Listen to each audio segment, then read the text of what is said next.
fed the shadow beneath Fairhaven in the autumn of 1852. The Fairhaven estate stood like a pale monument among the dogwoods and ancient oaks of Pittsylvania County, Virginia. The property, some 18 miles from the tobacco auctions of Danville, became the epicenter of a dark chapter deliberately erased from public memory for more than a century.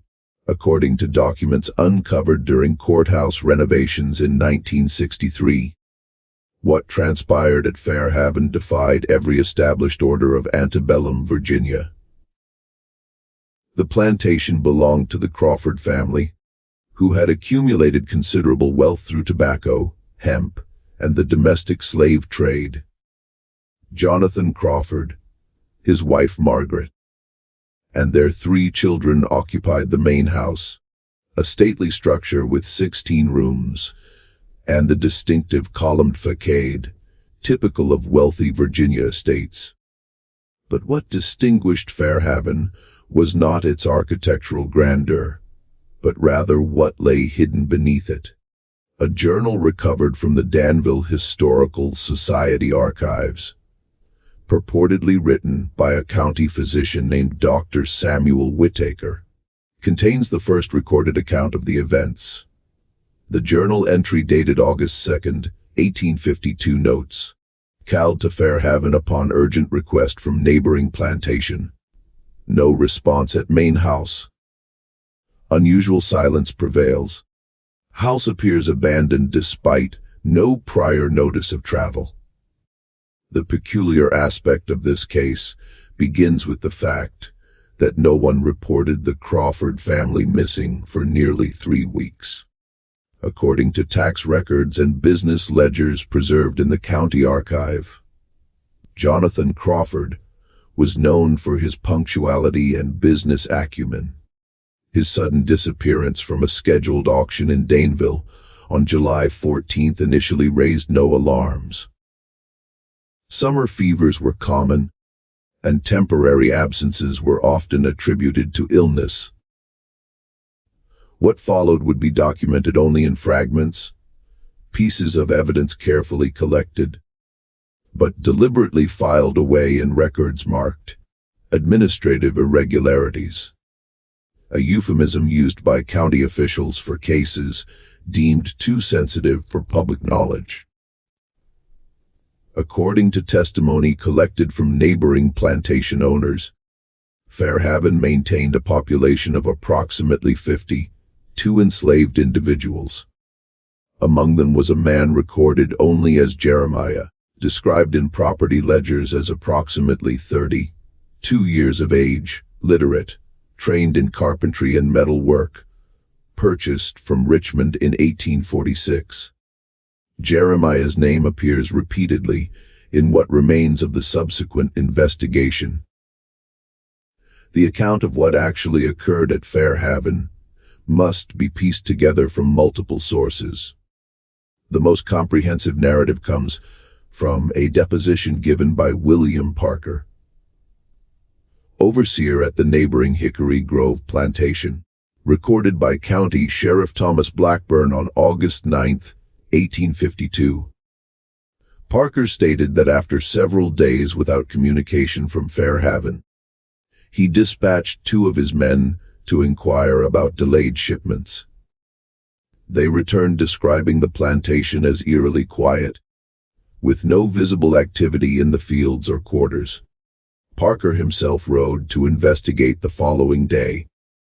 What he found, according to his sworn statement, was a plantation in perfect order, but entirely devoid of the Crawford family. The enslaved workers continued their duties in the fields and house, but claimed no knowledge of the family's whereabouts.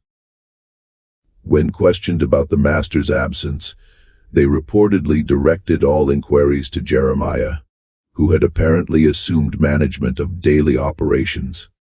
Parker described his interaction with Jeremiah as unsettling in its propriety. Jeremiah, dressed in clothing normally reserved for house servants, rather than field workers, spoke with unusual directness, explaining that Master Crawford had departed on business and left him responsible for maintaining order. What raised Parker's suspicions was not merely the unprecedented nature of such an arrangement, but rather the behavior of the other enslaved individuals who moved about their tasks with what he described as an unnatural quietude, their eyes downcast when speaking of the family, as though concealing something through their silence. The investigation might have stalled there. A curious situation, perhaps explicable by unusual but not impossible circumstances, had it not been for the arrival of Jonathan Crawford's brother, Colonel James Crawford, from Richmond 3 days later. He produced a document later determined to be forged, bearing what appeared to be Jonathan Crawford's signature, authorizing this arrangement. His unexpected appearance at Fairhaven set in motion the discovery that would shock even the most hardened local officials. Colonel Crawford, according to Sheriff Blackburn's report, was immediately suspicious of the circumstances. Unlike Parker, he had authority to demand a complete search of the property. What they discovered beneath the main house would be documented only in the most clinical terms in official records, though private correspondence would later reveal the profound disturbance it caused among those present. 2. The Fairhaven mansion, like many substantial homes in the region, was built elevated on brick pillars to protect against seasonal flooding and provide air circulation in the sweltering Virginia summers. The space beneath, typically used for storage, had been modified. Behind a recently constructed brick wall, accessible only through a narrow passage disguised as a root cellar, investigators discovered what Sheriff Blackburn's report tersely described as improvised detention structures. A letter from Colonel Crawford to his wife, preserved in the family collection donated to the Danville Historical Society in 1951, provides more explicit detail. What we found beneath Jonathan's home defies comprehension. Iron cages constructed with considerable skill contained what remained of my brother and his family. Evidence suggests they survived for some duration in these conditions. The craftsmanship of their prison indicates deliberate, methodical construction over time. The implications are too horrific to commit fully to paper. The medical examiner's report, sealed until 1968, confirmed that Jonathan Crawford, his wife Margaret, their 17-year-old son Jonathan Jr., and daughters Elizabeth, aged 14, and Sarah, aged 11, had all been kept alive in these conditions for approximately 2 weeks before succumbing to dehydration. The report noted evidence of minimal sustenance provided during their captivity. What distinguishes this case from other violent incidents of the period was the extraordinary inversion of power it represented. Jeremiah, property ledgers revealed, had been purchased specifically for his metalwork skills. Testimony from other enslaved workers, though initially reluctant, eventually revealed that Jeremiah had spent months secretly creating the components of the cages in the plantation's blacksmith shop, ostensibly making repairs to farm equipment. The construction beneath the house occurred gradually during nighttime hours. More disturbing was the revelation that many of the other enslaved individuals had knowledge of Jeremiah's plans. Some participated willingly. Others were coerced through threats against family members. The collective silence maintained during and after the family's captivity suggests a complex web of complicity, fear, and perhaps satisfaction at the reversal of circumstances. Jeremiah's personal history, pieced together from bills of sale and rare first-hand accounts, indicates he had been separated from his wife and children when sold to Crawford.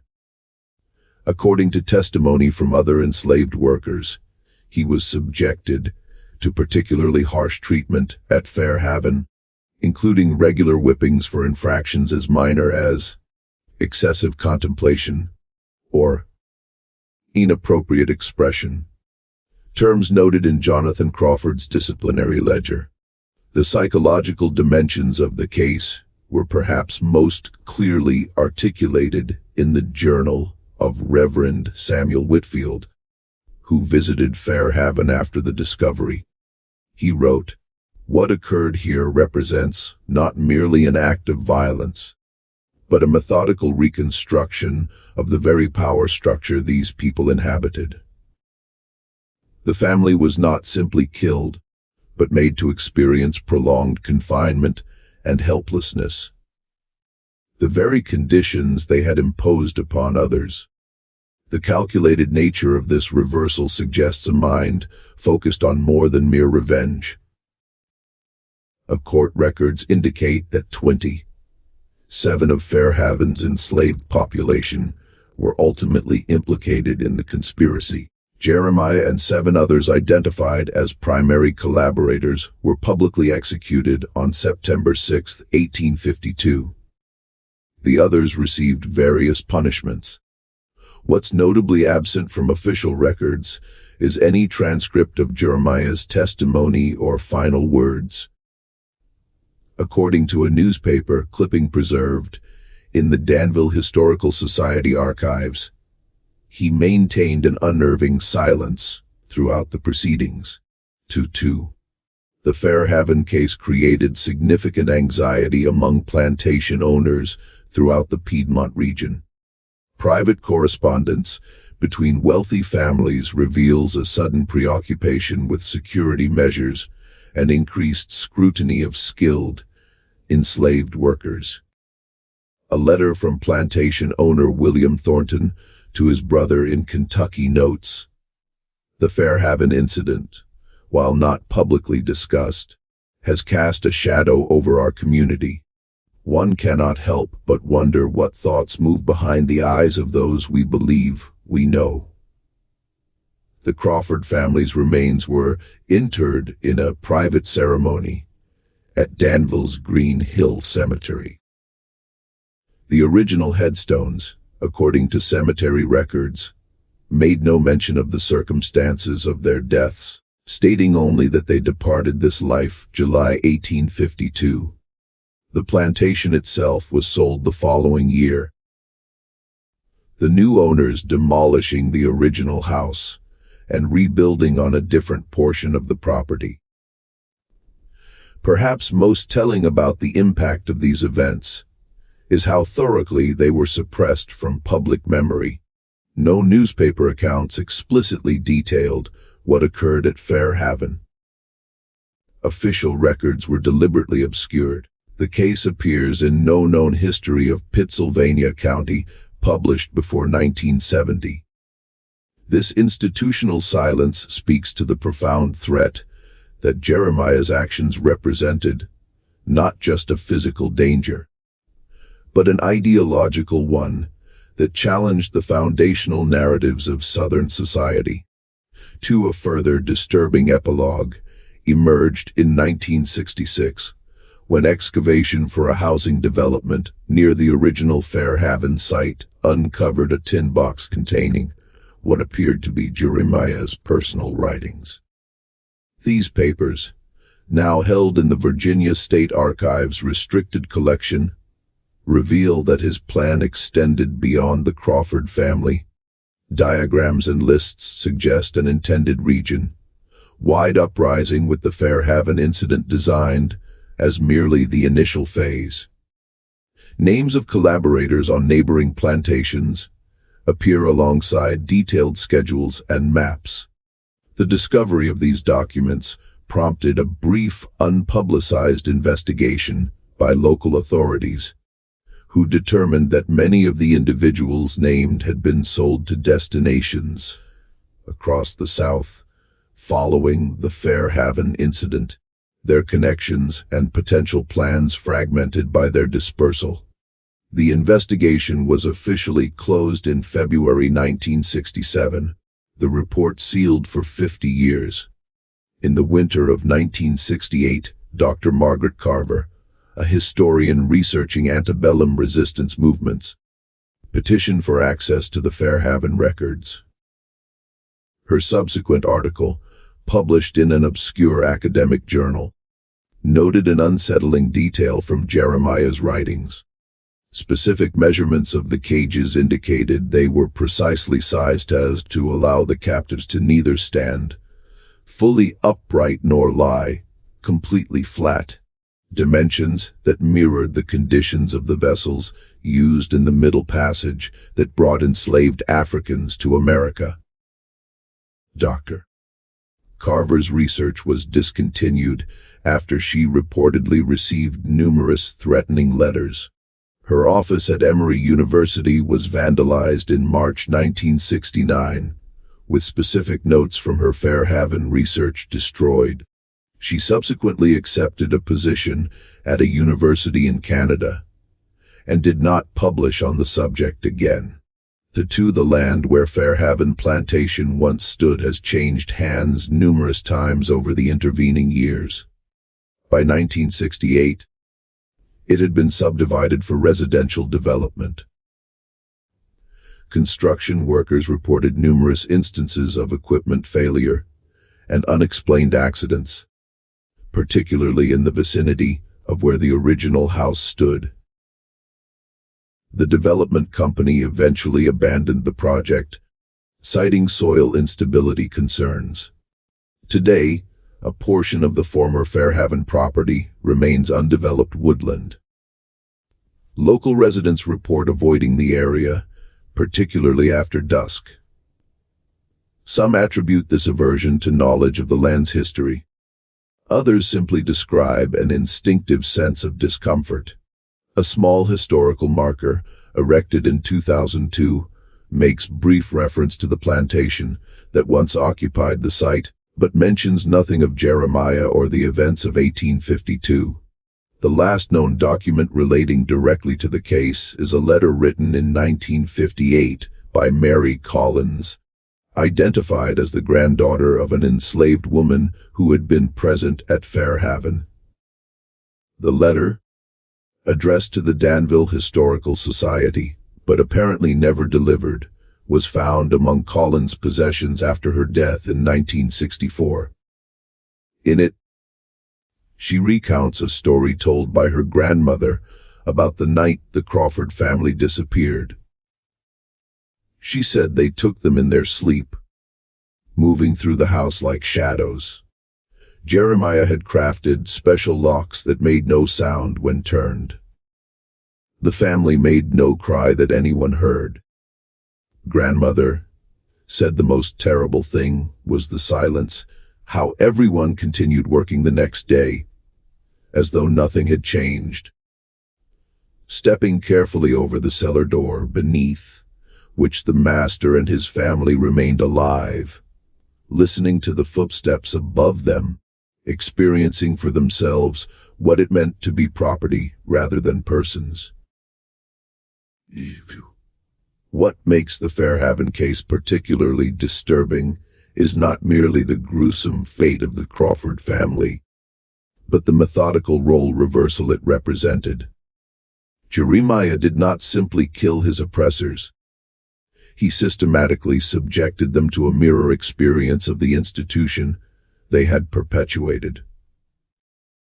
The calculated nature of this psychological inversion, making the powerful experience powerlessness, reveals a form of terror that transcends simple violence, forcing us to confront the darkest capabilities of the human mind when pushed beyond endurance. The Fairhaven incident remains largely unknown in mainstream historical accounts. Those few academic works that reference it often do so only in passing, focusing on its implications for plantation security measures, rather than examining the complex psychological and social dimensions it represents. This silence itself constitutes a final chapter in the story, the deliberate forgetting of an event too disturbing to incorporate into our understanding of the past. And yet, in certain academic circles and oral histories passed down through generations of local families, the story of Jeremiah and the iron cages beneath Fairhaven Plantation endures, a whispered reminder that beneath the polished narratives of history lie darker truths about power, vengeance, and the depths of human capacity for calculated retribution. For those who know where to look in Green Hill Cemetery, the Crawford family plot contains a curious feature. Though the original headstones were replaced in the early 1900s with more elaborate markers, a small unmarked iron post stands at the edge of the family plot. Local tradition suggests it appeared sometime in the 1870s, its origin unknown. Cemetery records make no mention of its installation or purpose. Some speculate it serves as an unacknowledged marker for Jeremiah himself, though his executed body was officially disposed of in an unmarked grave. Others suggest it represents something more abstract, a silent testament to histories deliberately untold, to power dynamics momentarily but significantly reversed, to terrors carefully erased from public memory but never truly forgotten. As we conclude this dark chapter of hidden history, we're left with more questions than answers. The incomplete records and institutional silence surrounding the events at Fairhaven Plantation suggest a collective decision to obscure not just what happened, but what it meant. In the gaps of this historical record, we perhaps find the most disturbing element of all, the recognition that some truths are deemed too threatening to preserve, even as their echoes continue to resonate through time. The psychological complexity of the Fairhaven case extends beyond the immediate horror of the Crawford family's fate.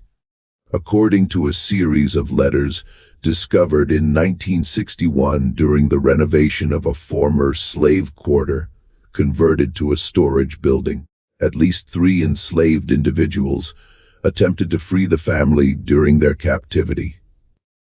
These letters, written by a woman identified only as Rebecca to her son, who had been sold to a plantation in Alabama, suggest that not all at Fairhaven supported Jeremiah's actions. She wrote, "Some believe this reversal of fortune represents justice, while others see only a new form of the same evil. I cannot sleep for the sounds that come from beneath the house, yet I am forbidden to intervene." This internal conflict among the enslaved community at Fairhaven adds another layer to the case, suggesting that even among those who had suffered under Crawford's ownership, there existed moral complexity and divided loyalties. Rebecca's letters indicate she eventually provided water to the imprisoned family on at least 2 occasions, actions that placed her at considerable risk. The final letter in the collection, dated July 27, 1852, abruptly ends mid-sentence. No record of Rebecca's fate exists in the subsequent investigation documents, though her name does not appear among those executed or punished. To Sheriff Blackburn's private journal, donated to the Pittsylvania County Historical Society by his granddaughter in 1954, reveals the profound effect the investigation had on him personally. An entry dated August 20th reads, "I have served this county for 17 years and witnessed mankind's capacity for violence in its many forms. Yet what I encountered at Fairhaven has altered something fundamental in my understanding. The methodical nature of the act, not born of sudden passion, but developed through months of careful planning, suggests a kind of terrible rationality. I find myself unable to view the plantations I pass, without wondering what thoughts move behind the expressions of those working the fields. Blackburn resigned his position 3 months after the Fairhaven incident and relocated his family to Tennessee. His subsequent correspondence makes no specific mention of the case, though his daughter's memoirs note that he never again spoke of his time in law enforcement without a shadow crossing his features. The psychological impact extended to the broader community as well. Church attendance records from St. John's Episcopal in Danville show a marked increase in the months following the Fairhaven incident. Reverend William Baldwin's sermons from this period, preserved in church archives, contain repeated references to divine order and the importance of maintaining proper relations between all classes of men, as ordained by Providence. Thinly veiled reassurances to a community whose foundational social structures had been profoundly challenged. Perhaps most telling was the rapid dismantling of Fairhaven itself. According to county records, Colonel James Crawford arranged for the sale of all enslaved individuals from the plantation within 6 weeks of the discovery, dispersing them across 5 states. The property itself was sold to James Mercer, a merchant from Danville with no previous agricultural holdings, at a price significantly below market value. Mercer's correspondence with the architectural firm commissioned to design a new main house explicitly required that no part of the original structure's foundation be incorporated into the new building, and construction should occur at a remove of at least 100 yards from the previous site. The compulsion to physically erase all evidence of what occurred at Fairhaven speaks to the profound psychological disturbance it represented. Unlike other violent incidents of the period, which could be categorized as rebellion or insurrection, Jeremiah's actions represented something more psychologically complex, a calculated restructuring of power relationships that forced the oppressors to physically experience the condition of the oppressed. Thuty dissertation submitted to the University of Virginia in 1965 by doctoral candidate Robert Freeman, titled Psychological Warfare in Slave Resistance, identifies the Fairhaven incident as a unique form of resistance specifically designed to inflict psychological rather than merely physical trauma. Freeman writes, "What distinguished Jeremiah's approach was its deliberate mirroring of the institution itself, creating a system where the Crawford family experienced not just captivity, but the specific psychological condition of being treated as property rather than persons. The iron cages were constructed not merely to contain, but to communicate." But Freeman's research includes interviews with descendants of families who owned neighboring plantations, several of whom had preserved oral histories of the incident. One account described how plantation owners within a 50-mile radius began sleeping with loaded firearms beside their beds for years afterward. Another noted that her great-grandfather had all spaces beneath his home filled with brick and mortar within a month of the Fairhaven discovery. The architectural changes that swept through plantation homes in Pittsylvania and surrounding counties in the 1850s, many of which involved eliminating or restricting access to basement and cellar spaces, may represent the most tangible legacy of Jeremiah's actions. These modifications, often explained in contemporary documents as improvements for ventilation or prevention of moisture damage, appear with statistically significant frequency in the years immediately following 1852. In 1854, the Virginia General Assembly passed what became known as the Artisan Restriction Act, limiting the types of skills that could be taught to enslaved individuals and specifically prohibiting training in metalwork without special license.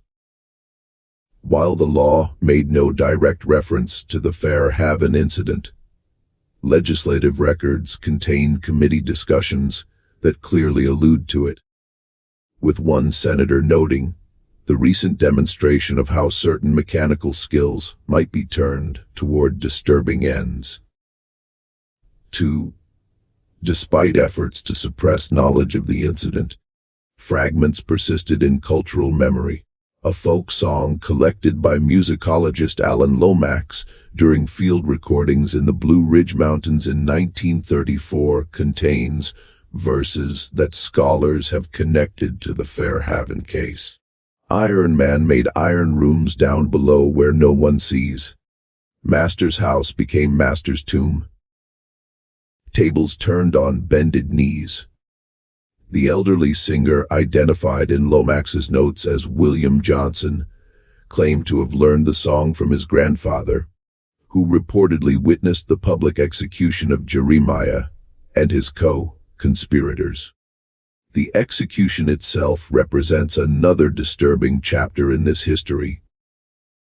According to the official report, Jeremiah and 7 others were hanged publicly on September 6, 1852, in a field just outside Danville. What official documents don't record, but what emerges from private correspondence and later oral histories, is that the execution was attended by enslaved individuals, forcibly brought from plantations throughout the county. A calculated demonstration of consequences. A letter from plantation owner Frederick Dalton to his brother describes the scene. They brought nearly 300 Negroes to witness the event. The condemned were permitted no final words. What struck me most profoundly was not the act itself, but the expression of the man identified as the architect of the horror.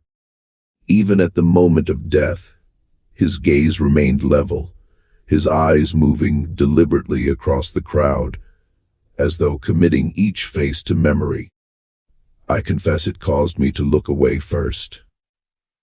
This description of Jeremiah's final moments echoes through several accounts and suggests that even in death, he maintained the psychological advantage, refusing the expected posture of submission and instead projecting a disturbing agency that continued to unsettle those present.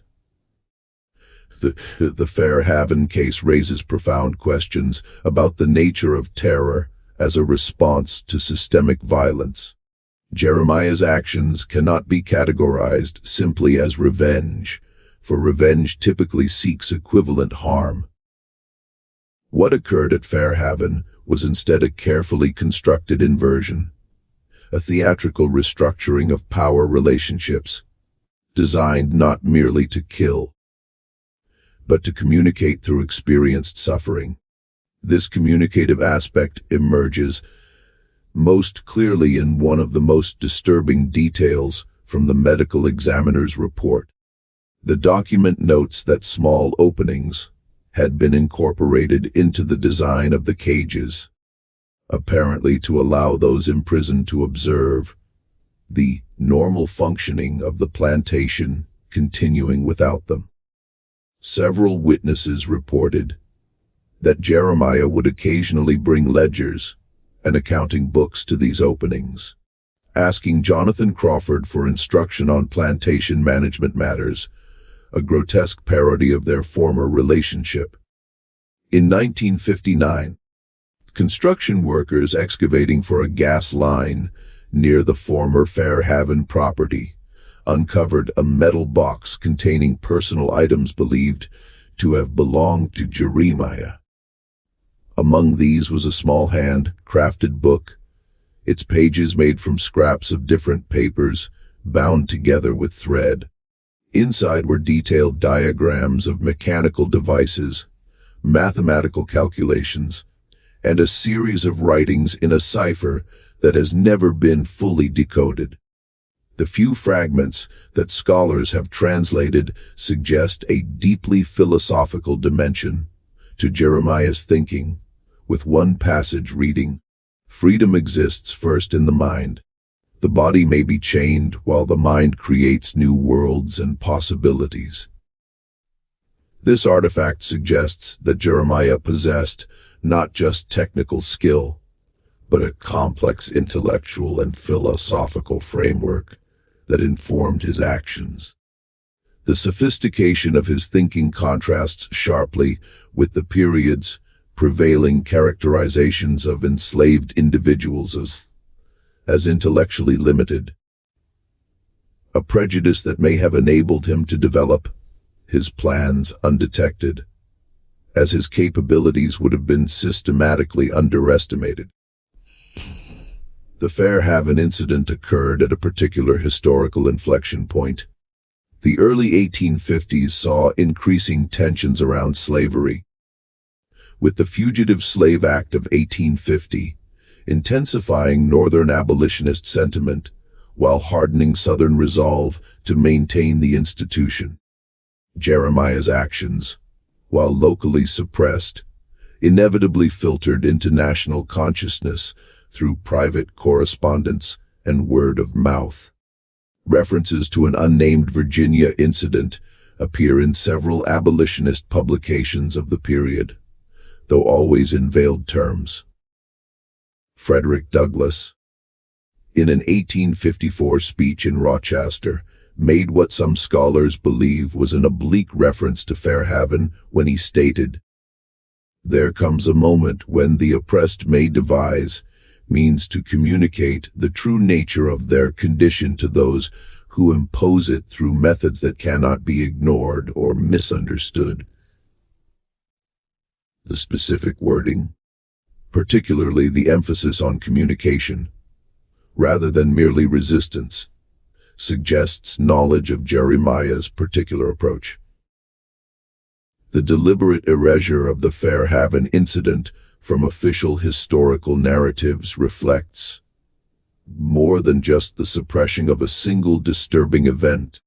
It represents a broader pattern of historical amnesia regarding the psychological complexities of resistance to slavery, particularly those forms that directly challenge the moral and intellectual frameworks used to justify the institution.